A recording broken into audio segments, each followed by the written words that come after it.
Did the prosecution make its case, or was the case already made before the trial even started with this guy? Well, it depends what you're looking for. If you're looking for an answer to exactly how Ana Walshe was killed, was she stabbed, was she shot, was she strangled, was she poisoned, where did it happen in the house, you're not going to know the answer to that. And the Commonwealth did not argue that.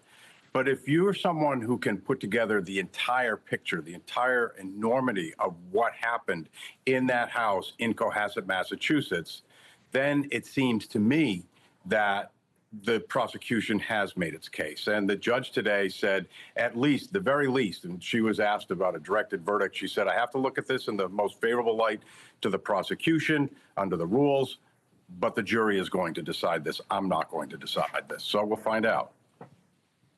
Yeah, the directed verdicts almost never work. I have seen it when it has worked, and I just about fell over in my chair when it worked the one time that I was covering a trial.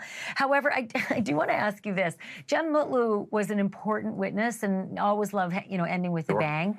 And he was emotional on the stand, and he was informative. He was in that house hours before Ana died. And so I wonder if you think he did what was needed, like nail in the coffin, of the defense's case, or if he just added color and tugged at the heartstrings of jurors.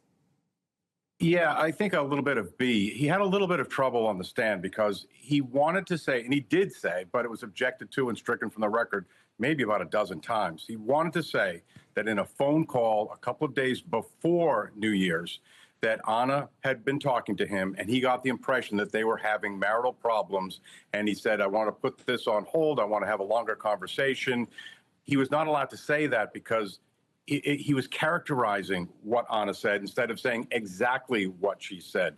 And it was odd that he couldn't get over that because that became a thing. It went on for about 10 minutes.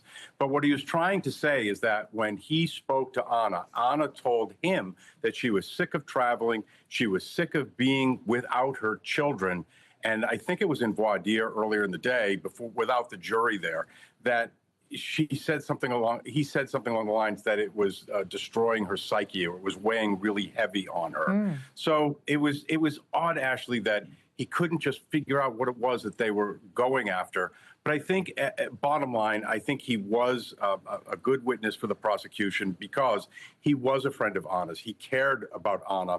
And that phone call that happened that you just described on January 4th, Brian is being very defensive, almost obnoxious.